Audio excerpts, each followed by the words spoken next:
Well, we spent another night in Springfield, Missouri, the birthplace of Route 66. It was here in this empty lot that once stood the Colonial Hotel, the very site where the announcement came about the new diagonal highway from Chicago to Los Angeles, and the place where they chose the number for that highway that would become legendary worldwide. 66. My son and myself have been on the road for a few weeks now, so it was great to rest up and stay at the Rail Haven, a 1930s motor court turned into 1950s motel, still in operation here on the corner of Route 66, and still with a lot of cool working neon, including the big neon sign at night. Today, we've got to make it a zillion miles eastward. Route 66 is so packed with scenery and adventure after adventure that progress so far has been a little stop and go, a little slow, but we have an appointment to keep in St. Louis tomorrow, so today we're going to see just how much we could see in one day along the old highway. And we're getting a late start because we went to the most incredible bicycle museum this morning in Springfield.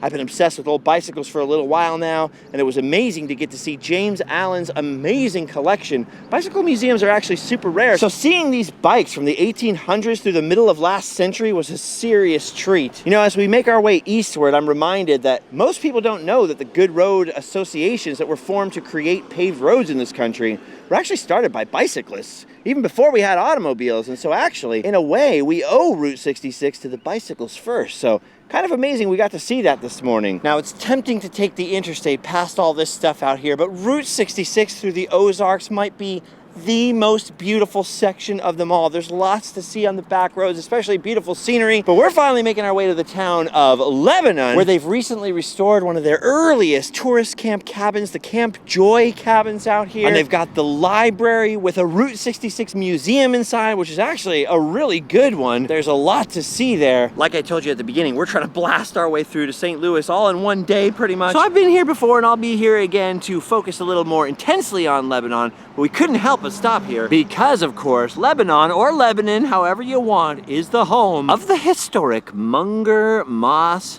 Motel, and that is one of the classic, iconic neon signs of Route 66, especially for Missouri. This place has history going all the way back to the 1940s with a little restaurant, then some tourist cabins, then of course became this fabulous early motel. It was named for its original owner, Nell Munger, and her second husband, Emmett Moss. So that's why Munger Moss, the strange name, and it's been family owned and operated ever since by different couples, and still to this day is American owned.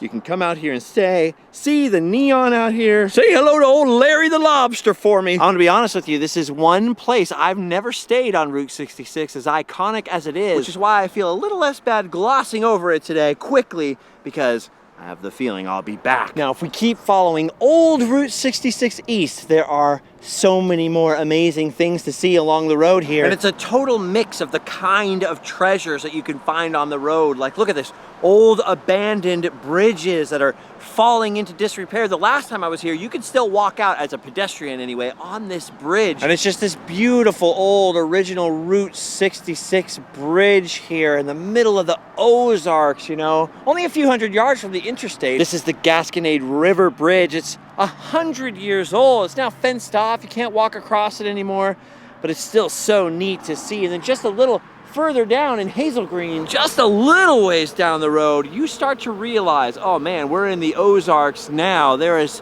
so much greenery here that will immediately grow over the ruins of old gas stations like this. This is an old Phillips 66 station from the 1950s and 60s, and man, there's too many bees in it right now for me to get close. It's one of my favorite little tucked away things. You can see there's a lot more building there under those trees and ivy. There's a little bit of cafe left to explore. Like I said, bees.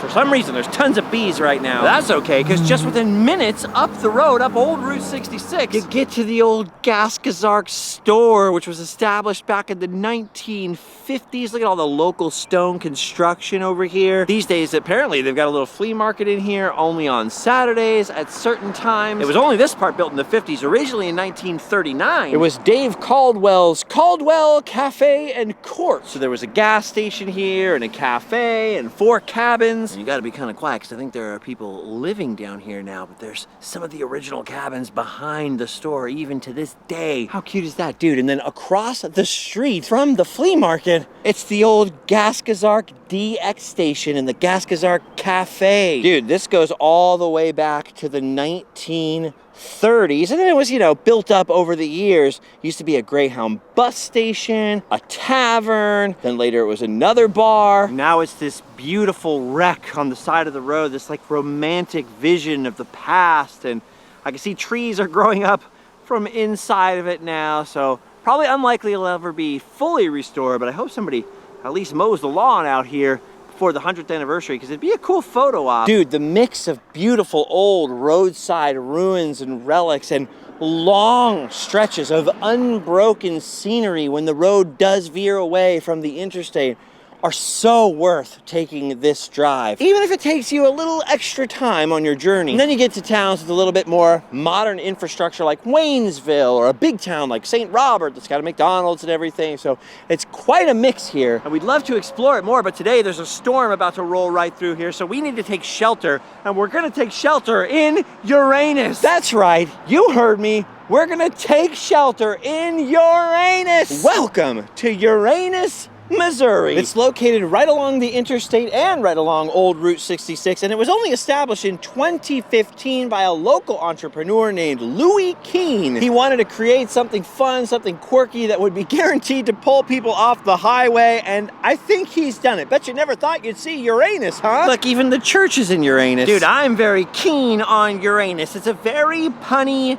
place, and yes, we all get the joke. And to be honest, no, the joke isn't very funny, or wouldn't be very funny, except that they just keep hammering it home over and over in Uranus. And it's part of the American roadside tradition to have what are known as tourist traps, a place that's a pun or a gimmick just to draw people in, sell them something. And this is all of those things. It's part tourist trap, part roadside attraction, part general store, part fudge factory. Oh, that's right, they pack fudge here in Uranus. They've got ice cream, tattoos, a playground, a museum, the world's largest belt buckle, wagons, old Route 66 trucks. And what roadside attraction would be complete without a few dinosaurs? They've got everything you can think of packed into Uranus. They've got all kinds of fun pick opportunities and interesting photo ops everywhere. They really knew what they were doing. It's either so genius you have to stop and appreciate it, or it's so stupid. And honestly, it's pretty stupid. It's so stupid that you have to stop and enjoy it. I love this. They have all these dollar machines. I saw a Zoltar earlier. They got the Uranus pickers over here that'll play music for $1. And at any other stop, the world's largest belt buckle would be the marquee attraction, but at Uranus, there's so much going on. It's just sort of tucked in the back. There's just so many things in Uranus. Nobody even notices the belt buckle in there. Anyway, this area of the property is called the Funk Yard, but if you go up towards the fudge factory, there are a lot of epic little attractions packed into one big attraction. Look at this live alien inside. Pet the alien, just reach your hand right in. What could go wrong? Anyway, farther. Aggressive alien, and look at this, look inside the jail. Baby rattlers. Ah, that old roadside standby. Look at this, you can take a selfie. Too bad we didn't have any chalk, London. You can see the old handcuffs, I guess. Look at this stuffed rattlesnake over here. Or you can put your head in I'm a Hog, Sharon Bunn, Seth Poole, or Phil McCracken. Dude, they should go to jail just for coming up with this place. Parts of this are the hokiest, dumbest, most fun thing ever, and I love the beautiful scenery and the old roadside ruins and history so much. But sometimes stopping in Uranus for a break is nice. Now, one thing I really don't remember that much about from the last time that I was here years ago was this circus sideshow museum. That looks pretty interesting. I kind of remember there being a few sideshow gaffs in there. I don't remember it being a whole museum. I'm interested to see that. Since it's open 9 a.m. to 9 p.m., might as well take a look. Oh my gosh, look at all the stuff in here. Oh, look at that. Those are cool. Oh, they even have them as banners. $6. No flash photography. Whoa. Oh my gosh. Maybe this wasn't open yet the last time I was here, because it was 2017. I don't remember a sideshow museum this big. Whoa, dude, look at all these Fiji mermaids. That one is freaking gargantuan. These ones are more your typical size. Look at this. They would show these in old sideshows and tell you they were mermaids, but they'd be monkeys sort of molded into the bodies of fish. These are called sideshow gaffs. What? Something at Uranus isn't just a pun. There's a full-on museum here. Uh-oh. If you're weirded out by dead animals in jars, maybe look away for a minute. Look at that. That's a two-headed bull shark. This one's easier to see. A two-headed goat. There's a two-headed pig right there. Now, most of these don't survive very long, but they're preserved just because they're strange. Look at, there's a two-headed alligator snapping turtle. Two-headed snake. I think that's a kitten. I don't know, that's some kind of lizard. Oh my gosh, look at this lizard boy gaff over here. Here's a lizard lady or a serpent girl. Dude, it was exactly things like this that were legitimately displayed, like back in the Victorian era into the early 20th century. And you had everything from like those real sort of fetuses in jars to things like the baby devil right there. Banners outside saying, see the three-headed tortoise. Then you'd go in and see something stuffed like that. Cool, huh? Mm-hmm. It's actually kind of awesome in here. Oh no, look away again if you must. There are many, many strange animal oddities in these jars. Oh, what's this over here? We got the little tropical room. Ooh, you have your classic shrunken heads in here. Ooh, several of them. Some are obviously super fake. Others are modern, made of goat skin. Some of them look suspiciously realistic. I'm not going to say which ones. I don't want to get in trouble. Oh, look at that. You got your stuffed piranhas, alligator heads, two-headed frog. Here there's a radio saying that there's a live human girl who turns into an ape. And there's this little window here. I don't know if it's not operating right now. It doesn't look like a girl or an ape. That just looks like a guy there. I don't know what he's doing either. That kind of bothers me more than if I did know what he was doing. Dude, look at this. That is a life-size printout of Robert Wadlow or Wardlow? I forget the tallest man who ever lived. There's one of his shoes. Yeah, it's Wadlow. Look at that. And there's a tall lady, Sandy Allen, a big sandal right there. And then speaking of giant people who've been in Missouri, could these be the remains of the Missouri giantess? Look at the size of that skeleton right there. Dude, it's gargantuan. Oh, here's the blade box right there. So you have your little magic show. Put someone in there, chop them up. I'm not going to touch that. Oh, this looks like a little performance area. I don't know when they would do performances, but they've got a Tesla coil up there. This seems a little freaky. Yes, look. It's my old pal, Frankenstein's monster. Ooh, a fun electric chair. Fun for the whole family. Look at that. We got a spider girl in there. So sometimes you'd have that and then have a real human, sort of an illusion, sticking her head through that. Another blade box back there. Look at that old circus banner. That is so cool. Oh my gosh. Could they have a living two-headed turtle in here? We've seen the two-headed chicken and the two-headed rabbit and lots of other oddities in here that are clearly no longer alive if they ever were. We've even seen the two-headed monkey. Ugh, who has to refill those? I don't know if I've ever seen a living two-headed animal. Oh my gosh, it's real. Look at that. The two-headed turtle. Pete Repeat. Born in 2002 in Louisiana. Dude, that is incredible. And Pete Repeat is not all. What in the world is this? That is conjoined turtles named Push and Pull. Okay, whoever came up with that name is genius. There's Push right there. And look at old Pull's trying to get a look. There he is. There's Pull. Okay, that is unusual. One might almost say weird. They also have Littlefoot, the snake-necked turtle. He's pretty strange. I've never seen a turtle like that before. I thought this would be mostly exhibits about like bearded ladies or tattooed people. I was not expecting information about the monkey speedway. That was a real thing they used to do. Or the garboon.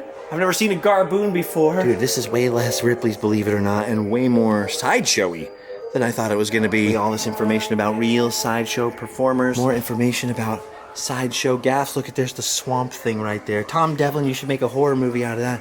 Two-headed squirrel. Look at demon bat boy creature over here. Some of these are real and some of these are very, very... Oh, look at that one-horned goat. Actual recreations of human oddities or strange cultures from around the world. Here's a rat gator. Now that is weird. Now this is a local cryptid right there. Rat gator. Or is it ratigator? I can never get that straight. I don't know what's going on over here, but look at that. That's the Elephant Man. This looks like Sloth from the Goonies, maybe? Candleman. This is strange. This is unusual. This is a lot of fun, and it takes you away from sort of the butt jokes for a couple of minutes. There's a chupacabra in there. Creepy. Oof. There's a two-headed mummy over here. A girl with two heads. A lot more two-headed things in here. A lot more strange heads generally than I was expecting. I mean, I was expecting some strange heads, just not this many. Yeah, look at the alligator boy. Look at him. Look at the alligator boy. Boy, look at the alligator boy. Whoa. Look at this hairy guy and this hairy baby, or hairy gal. And her hairy baby, maybe. I don't know. And then there's a weird mummy in here. I don't know what in the world is going on. 8 men and Bill Dirks and... Ooh, the Boggy Creek and the Falk Monster. That is cool. Little Falk Monster Festival poster in there. Little Bigfoot action. And then back over here, you know that stage that we were looking at? Apparently there's about to be some kind of performance. Now for those of you playing at home, yes, you may participate. I'm going to make a bunny rabbit here on your head too. It is totally, completely possible. Now put your hand on top of your head and start petting. Let me know when you feel a little hair on your head. Ah. Hair is another word for rabbit. Don't ever do this at home.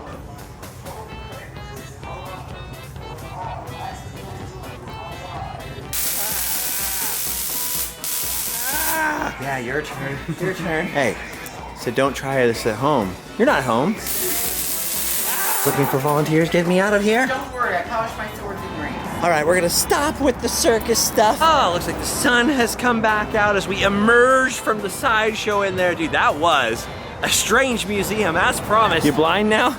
Yeah. You need your sunnies, bro. Time to pack ourselves into the general store and see the fudging Uranus. Enter Uranus. This is what I remember right here. And I remember they had some sideshow stuff in here. I mean, maybe I'm just remembering it wrong. I did film it in 2017. I'll have to go back and check, I guess. Dude, they've got everything from moonshine to monkey merch to weird socks, skunk skin caps. Eat your heart out, Davy Crockett. Got some old gas station equipment in here. Got the hillbilly briefcase. Basically everything you'd expect to find in Uranus. See, they got all the hillbilly stuff in here. I always tell my friend Keith Holt, he needs to put this stuff at the Hillbilly Gardens in Kentucky. Oh, and then you have this. You got your Uranus Route 66 tin sign poker in the front. Oh, no. We're not reading that. Oh, here's a cup. Pour one in Uranus. Like I told you guys, it does not stop. There's every kind of person stopping here and laughing. Everything from kids, obviously, to grandmas. I literally saw a church group earlier in here, all laughing their butts off. It's one of those things you can't be prudish about. You just sort of have to accept it and have a good time. Otherwise, you'll end up like me. Well, I'm glad I at least feel like I saw something brand new in Uranus this time. Speaking of new things, I don't remember this last time. Look at that. They have Putt Pirates mini golf right next to Uranus. Whole mini golf course right next door now, for real.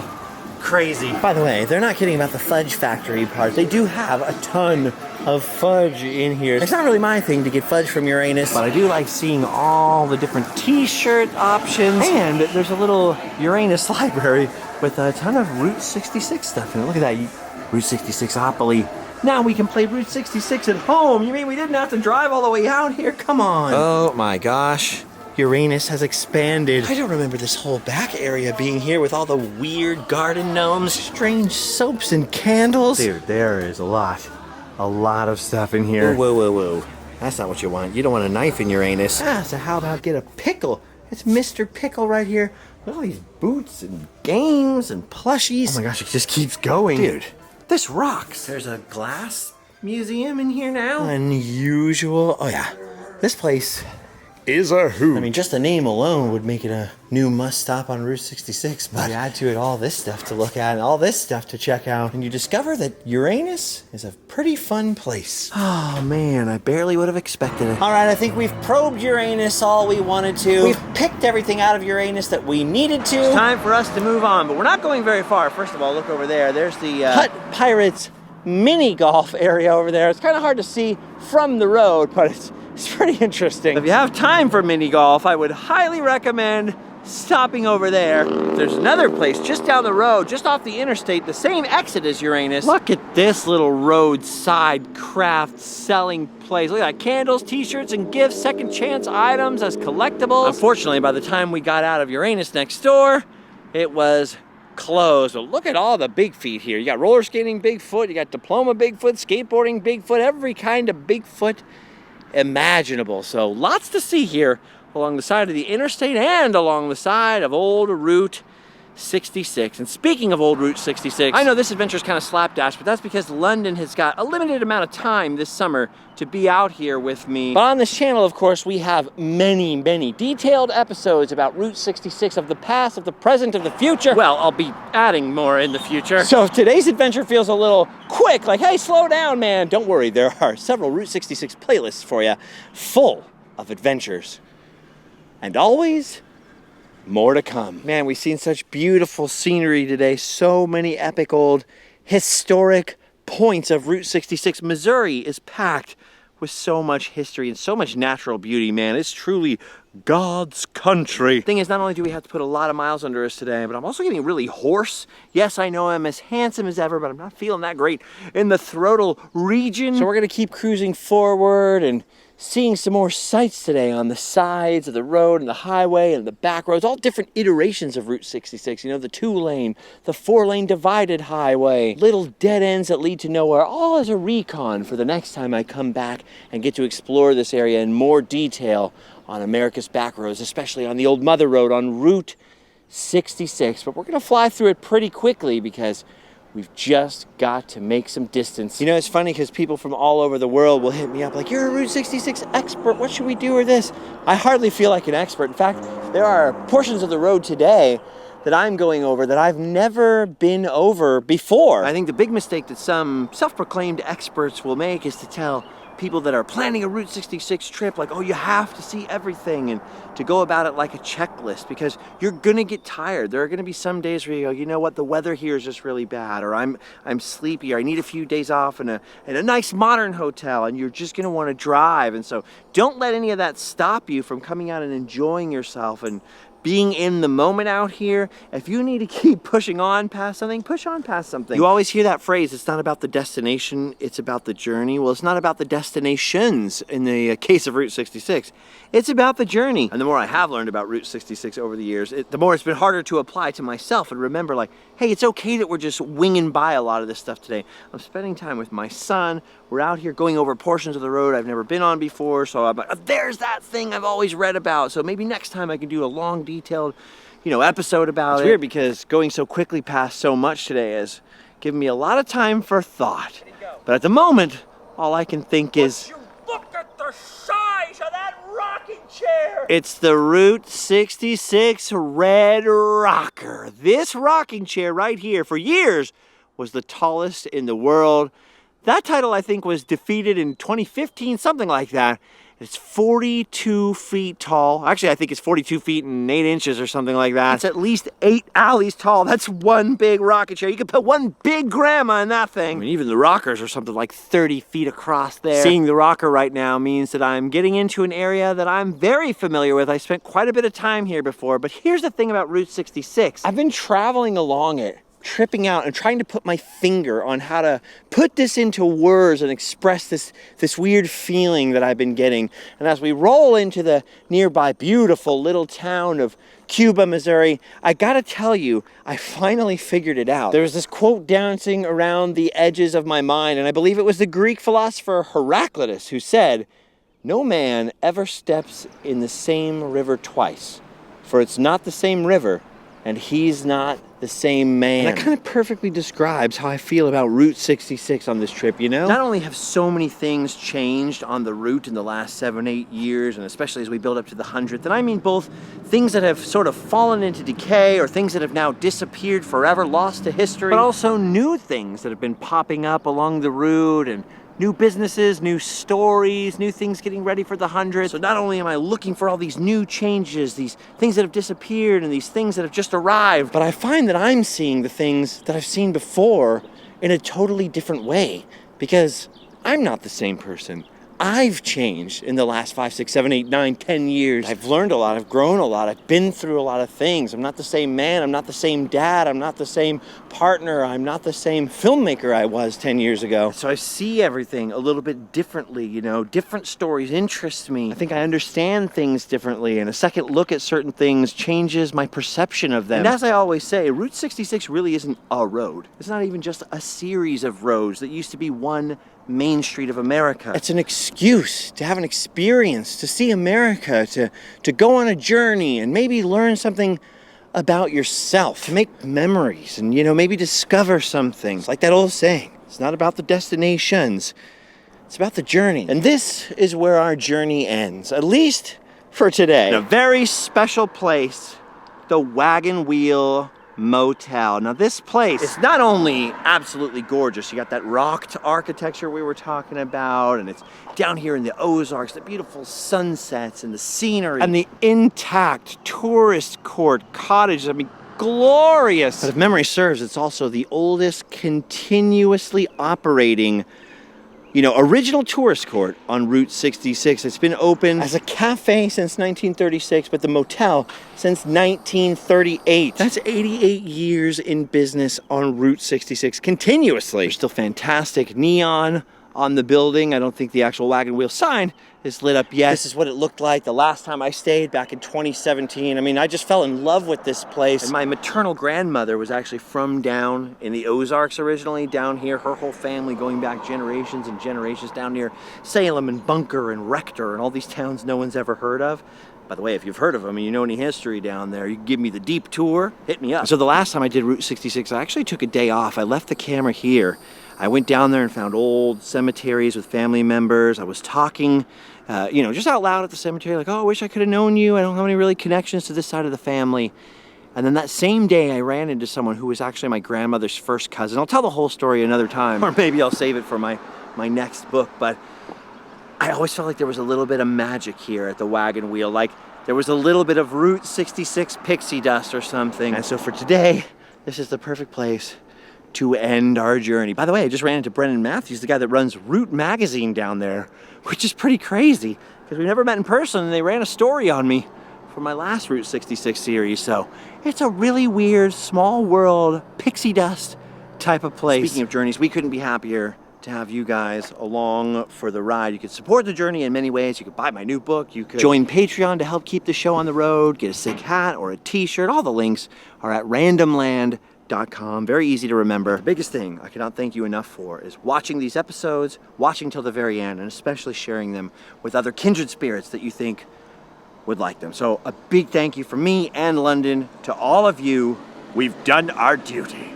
We can go home and, no wait, we can motel and sleep well.